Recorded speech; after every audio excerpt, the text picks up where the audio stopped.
Good evening. Thanks for joining us on the news on 90 International.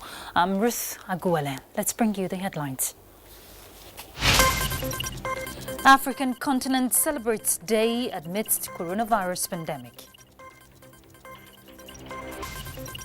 Southeast governors meet in Enugu ask for more testing kits to curtail the spread of coronavirus. And more Eid al-Fitr celebrations across the country.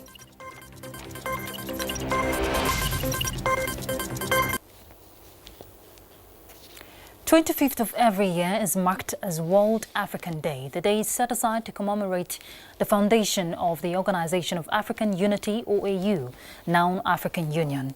The day is intended to celebrate and acknowledge the successes of the Union from its creation on May 25, 1963, fight against colonialism, apartheid, as well as progress that Africa has made, while reflecting upon the common challenges that the continent faces in a global environment. This year's celebrations will happen virtually and online due to the massive impact of COVID-19 on the continent and the world under the theme, Silencing the Guns, Creating Conducive Conditions for Africa's Development and Intensifying the Fight Against the Coronavirus Pandemic.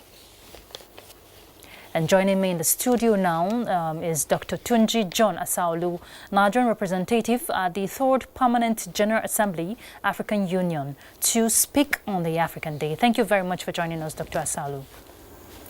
Thank you for having me. And Eid Mubarak. I don't know if you're celebrating. Okay, so let's begin this way. 57 years down memory lane, can you say AU has been able to achieve unity among African people as well as socio-economic freedom from foreign dominion and exploitation? Yeah, thank you very much. I think down the lane, 57 years ago, I can authoritatively say that African Union have achieved the set objective that is before in the sense that a day today is a day that our founding father came together to lay the foundations of African unity. I think it's a day of pride, and it's a day of freedom for all of us, and we are proud of celebrating today. Yes, we have achieved the unity because we have put a lot of strategies in place. For example, the Africa Agenda 2063, which is Africa we want, is a strategy that we call a strategy of development.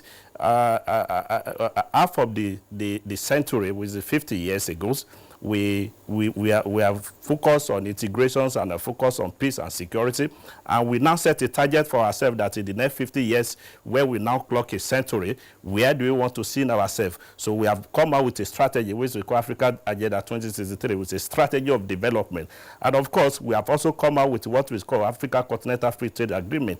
Africa Continental Free Trade Agreement is where we have a common market in Africa. It's still pointing out to the unity.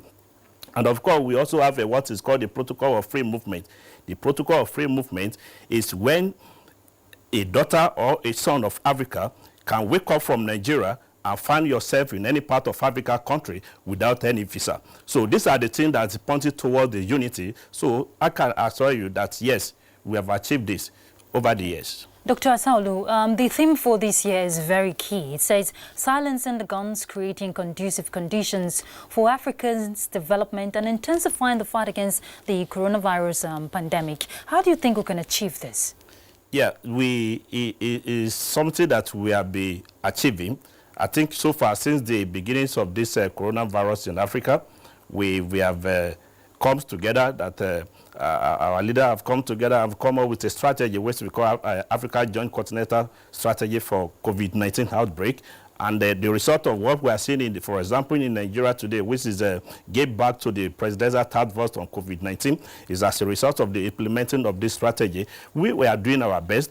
And we see all over, for example, the African Union's Economic, Social and Cultural Council, we keep on having a weekly series in collaboration with Africa Development Bank, or now we can also sensitize the citizen.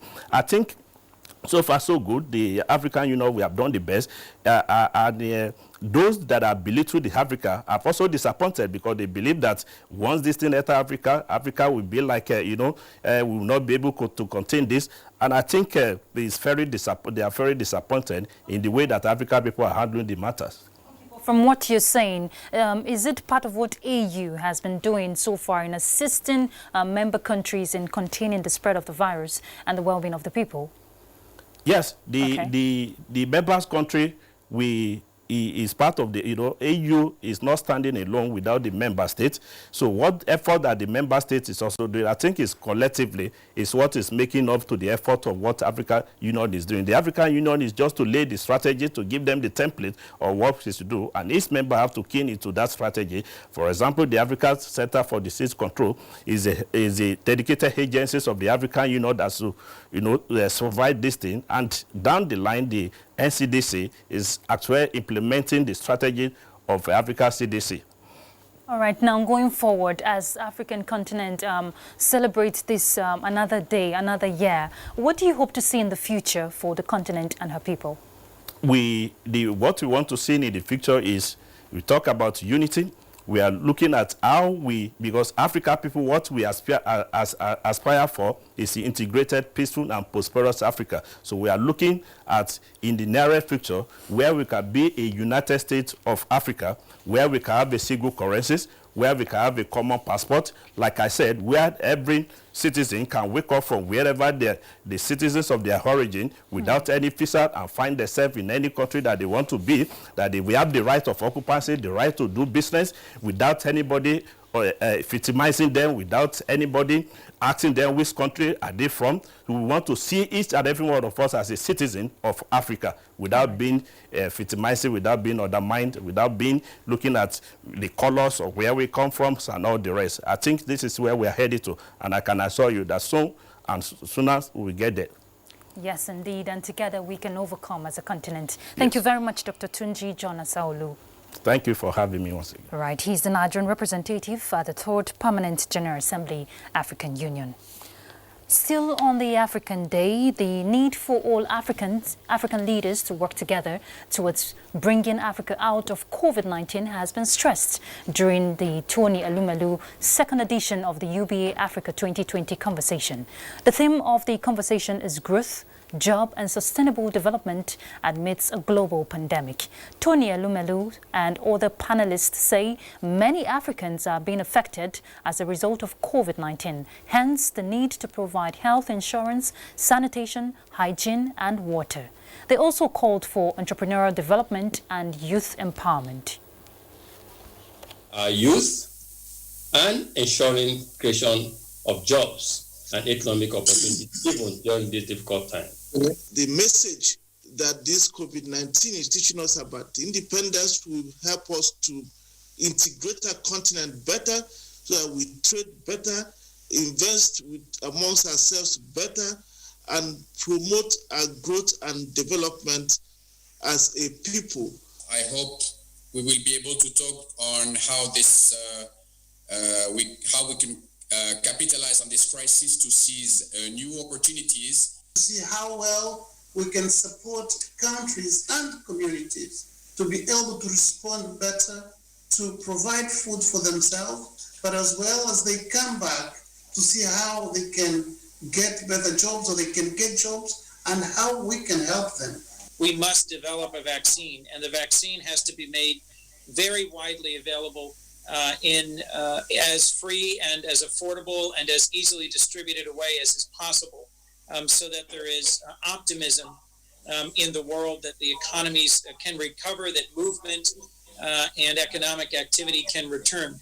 Health system across the African continent is still very uneven. Universal health coverage is not a reality, and let's be frank, it will be very difficult for governments to finance in the near future national health services that can essentially be funded just from the public purse. We are in the process of providing small loan assistance to petty traders and other marketers. In addition, we are working with commercial banks to mediate repayment of loans. Right, the UBA Africa 2020 conversation there with world leaders by Tony Lumelu. Let's bring you COVID-19 global update. Over 100,000 cases of COVID-19 confirmed on the African continent as Americans flocked to beaches and lakes for Memorial Day weekend, flaunting restriction orders imposed to tackle the coronavirus outbreak. Let's join Uche Ugochukwu for the global update.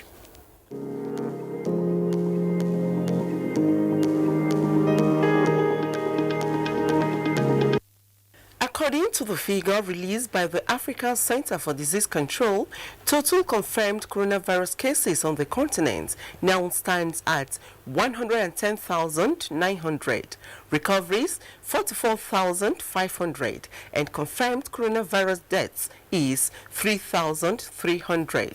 Nigeria recorded 313 new cases of COVID-19 in the last 24 hours.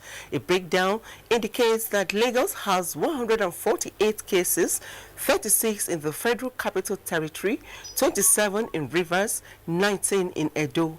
And below the ladder, we have 3 each in Akwa Ibom and Bayelsa, Niger 2 and Anambra 1, bringing the total number of confirmed cases to 7,839, 2,263 discharged with 226 deaths.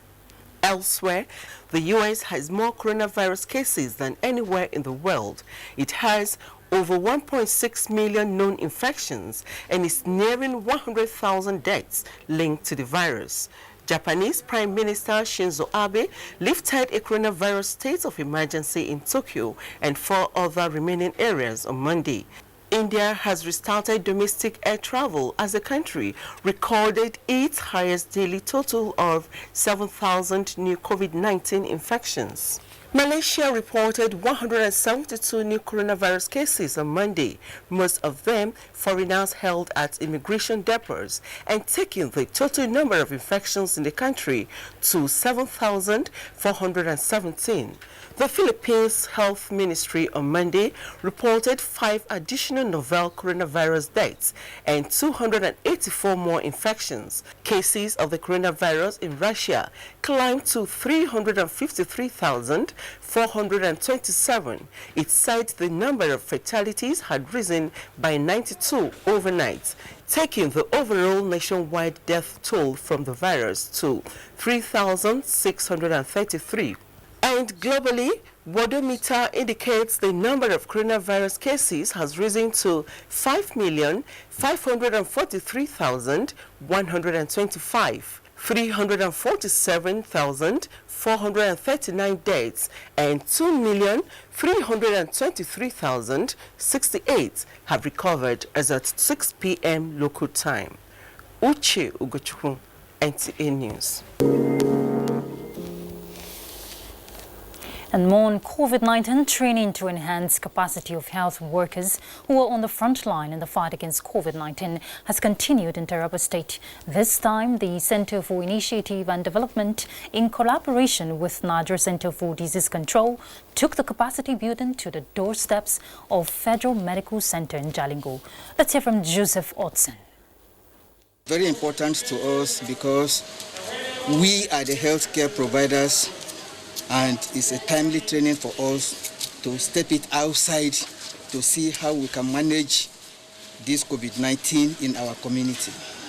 And help to minimize the transmission from human to human, and as well help the affected persons to know what is important to do at the time of maybe quarantine.